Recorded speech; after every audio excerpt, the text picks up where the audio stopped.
Hello everyone. In this video, we are going to discuss about AMU BLLB 2026 counseling schedule. My name is Gufran Chaudhary. इस question को देखने से पहले कि AMU counselling schedule release करेगी कब, उससे पहले हमें ये देखना है कि अभी तक हुआ क्यों नहीं है। ठीक है। देखिए, जैसा सभी जानते हैं, अभी 1 अगस्त है आज, और पिछले डेटा के स्टैटिस्टिक्स की बात करें हम तो हमेशा ऐसा होता था कि 1 अगस्त से तो अभी तक क्लासेस हो जानी चाहिए थी आपकी। ठीक है, 3 राउंड होते, 3 के 3 हो जाने चाहिए थे, और 1 अगस्त से ऑफिशियली एएमयू का कैलेंडर स्टार्ट हो जाता था। लो फैकल्टी की बात कर रहा हूँ मैं स्पेशली। ठीक है, एएमयू लो फैकल्टी मतलब 1 अगस्त से आपकी क्लासेस होनी थी। इस बार हुआ क्या? अब इस बार होने का मतलब यही है, इस क्वेश्चन को डिस्कस करने से पहले कि अभी तक आया क्यों नहीं है, मैं आपको कुछ दिखाता हूँ। This is the reason. अब ये क्या है सर, यहाँ पर है क्या ये पीडीएफ? ये पीडीएफ बात करती है, आप शायद नहीं जानते होंगे, नहीं जानते इसलिए मैं आपको बता रहा हूँ। लास्ट ईयर की बात है, एएमयू के जितने स्टूडेंट हैं शायद वो अवेयर होंगे इस चीज़ से कि उसमें से हम थे, बहुत सारे लोग थे, लो फैकल्टी के बहुत सारे और भी लोग थे, हमारे स्टूडेंट थे, हमारे सीनियर्स थे, हमारे जूनियर्स थे, there were so many people.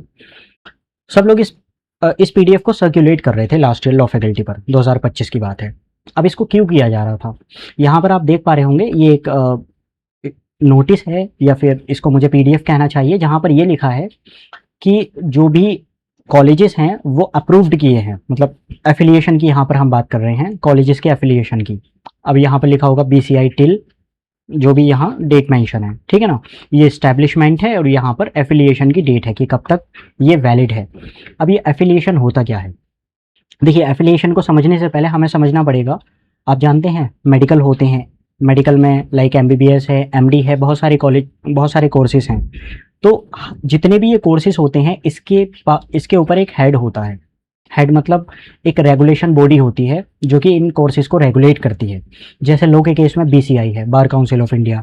Medical के केस में नेशनल मेडिकल कमीशन होती थी, पहले इसका नेम डिफरेंट था, अब तो फिलहाल नेशनल मेडिकल कमीशन है। इंजीनियरिंग के उसमें एआईसीटीई होता है, डेंटल के केस में डीसीआई होता है, नर्सिंग के केस में आईएनसी होती है, मतलब ये सब रेगुलेशन बॉडीज़ हैं। तो सिमिलरली हमें लॉ का देखना है तो लॉ के केस में आती है bar council of India, BCI. जितने भी all over the India legal education के सेंटर्स हैं, जितने भी जहाँ जहाँ पर लीगल एजुकेशन होती है, जहाँ पर बीएलएलबी, एलएलएम, पीएचडी वगैरह लीगल से रिलेटेड जितनी भी चीज़ें हैं, जितने भी कोर्सेज चलते हैं, इसको रेगुलेट करती है बीसीआई। बीसीआई का वक्त वक्त पर हर 3 साल में, 2 साल में, 5 साल में, 10 साल में डिफरेंट कॉलेजेस के लिए डिफरेंट है, स्टेट यूनिवर्सिटीज़ के लिए डिफरेंट है, सेंट्रल यूनिवर्सिटीज़ के लिए डिफरेंट है। हर किसी को अपना रिन्यूअल कराना पड़ता है, किसी को 2 साल में, किसी को 3 में, किसी को 5 में, कभी कभी 10 भी होता है, वेरी करती हैं चीज़ें। तो हुआ ये था कि अब हम इस पर आते हैं कि बीसीआई की हम बात करते हैं, तो जो एएमयू है, अलीगढ़ मुस्लिम यूनिवर्सिटी, इनका भी जो रिन्यूअल होना था कोर्सेज का, जैसे आप है ना, आप लोग डिग्री लेंगे तो वो डिग्री वैलिड है कि नहीं है, वो रिन्यूअल कौन करेगा? मतलब बीसीआई करेगा, बीसीआई पूरी यूनिवर्सिटी को करेगा। तो उसकी जो डेट थी ना, वो 24-25 सेशन तक थी, मतलब 2 साल पहले इसके रिन्यूअल कराना था इनको, 2024 तक वैलिड था ये, जो यहाँ पर मेंशन होगा।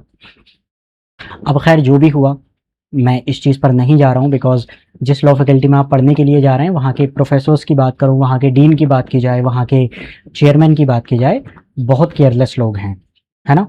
वो आपको जब आप जाएंगे वहाँ पर तो खुद समझ आ जाएगा, आपको लग रहा होगा मैं क्रिटिसाइज़ क्यों कर रहा हूँ, मैं किसी का नेम भी नहीं ले रहा हूँ, लेकिन बहुत केयरलेस लोग हैं ये, बहुत ज़्यादा केयरलेस लोग हैं। जब आप पढ़ रहे होंगे उस वक्त आपको पता लग जाएगा। तो 2024 में होना ये था कि रिन्यूअल कराना था, लेकिन इन लोगों ने कराया नहीं। So this is the only reason कि अभी तक आपका काउंसलिंग का शेड्यूल नहीं आया है। This is the only reason. अच्छा ठीक है, जैसे भी करके इन्होंने कराया। वैसे लास्ट डेट बीसीआई की जो थी वो 31 अगस्त थी, 31 जुलाई थी, हम सॉरी, 31 जुलाई तक सभी जितने भी ऑल ओवर द कॉलेजेस हैं इंडिया में, सभी को रिन्यूअल कराना था। एंड होपफुली एमयू ने भी करा ही लिया है। इनके ऊपर जो फाइन वगैरह लगा था वो भी इन लोगों ने सबमिट कर दिया है। ऑलमोस्ट चीज़ें हो चुकी हैं, आई मस्ट से 90% चीज़ें हो चुकी हैं जो इनका प्रोसेस था, क्योंकि 31 अगस्त थी रजिस्ट्रेशन कराने की, वो इन लोगों ने करा दिया है। तो सर अब क्या है? अब ये है कि अब सब कुछ डीन के हाथ में है, डीन और चेयरमैन के हाथ में है। एंड दोनों की मैं बात करूं यहाँ पे, तो उनके बारे में तो खैर हम शब्द क्या ही निकालें, है ना, दोनों ही बहुत अच्छे लोग हैं, तो उनके बारे में मैं बहुत ज़्यादा शब्द निकालने की कोशिश नहीं करूँगा, क्योंकि मेरी भी डिग्री फंसी हुई है, अभी पता लगे मेरी भी फंस जाए डिग्री। खैर इस चीज़ों के बारे में ही था। सो अब क्वेश्चन ये है, हमने ये देख लिया कि क्यों नहीं आया। क्यों नहीं आया? क्योंकि एएमयू की लापरवाही थी, इन लोगों को रिन्यूअल कराना था, इन लोगों ने कराया नहीं, जिसकी वजह से एएमयू का शेड्यूल नहीं आया। और जाहिर सी बात है, जब आपके पास में अथॉरिटी ही नहीं होगी, है ना, तो आप कैसे बच्चों का एडमिशन ले लेंगे? So this was the reason. अब आएगा कब? आने का ये है, हो सकता है 15 अगस्त से पहले पहले आ जाए, अदरवाइज 15 अगस्त के बाद तो 110% आना ही आना है। ठीक है, एक महीने तक आपके एडमिशन चलेंगे, सितंबर के लास्ट तक आपके एडमिशन चलेंगे। और ये session specially for the law faculty already late हो चुका है, but don't worry about it यार, मतलब सिलेक्शन तो होना है ही। बाकी जिन लोगों की वेटिंग है वो अपना देख लो कहाँ कहाँ तक क्लियर होती है, जिन लोगों की रैंक है उनका तो होना ही है। ठीक है, सो ये रीज़न है। अच्छा, कई सारे क्लैशेस चल रहे हैं, शायद आपको पता नहीं हो, जिन सीट्स की हम बात करते हैं, है ना, जो सेल्फ फाइनेंस की सीट्स हैं, एक्चुअल में वो अभी तक बीसीआई से अप्रूव्ड ही नहीं है, ये लोग खुद चला रहे हैं। तो उस पर भी थोड़ा सा मसला चल रहा है, उस पर भी थोड़ा सा केस चल रहा है। तो अगर मैं इन चीज़ों के बारे में आऊँ, मैं फिर बता देता हूँ एक कंक्लूज़न, कि एक रीज़न था, रीज़न ये था कि बीसीआई सभी जितनी भी लीगल एजुकेशन सेंटर्स हैं उनको रेगुलेट करती है। हर किसी का एक रिन्यूअल सेशन होता है, 2 साल में 3 साल में सबको कराना पड़ता है। एएमयू का 24 में ख़त्म हुआ था, एएमयू ने कराया नहीं। इन लोगों ने अब फाइनली इन पर फाइन लगा है, जितने भी लाख रुपीज़ का लगा वो इन्होंने कर दिया है। 31 जुलाई लास्ट डेट थी, वो भी कंप्लीट हो चुकी है कल। तो अब जो सेशन है आपका, अब जो शेड्यूल है वो विद इन अ वीक आ सकता है, और विद इन अ वीक नहीं तो फिर 15 अगस्त के बाद ही आएगा, क्योंकि कई सारे क्लैशेस चल रहे हैं जो कि डीन साहब बात नहीं कर रहे हैं वहाँ पर जाकर।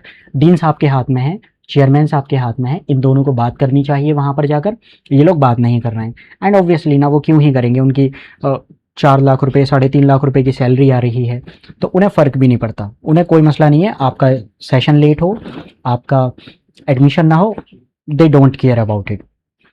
तो करना क्या है? करना ये है कि आप लोग जाइए, लॉ फैकल्टी जाइए, वहाँ पर पता कीजिए, जब तक आप उन पर प्रेशर नहीं डालेंगे तब तक वो लोग इस बात को नहीं सुनेंगे।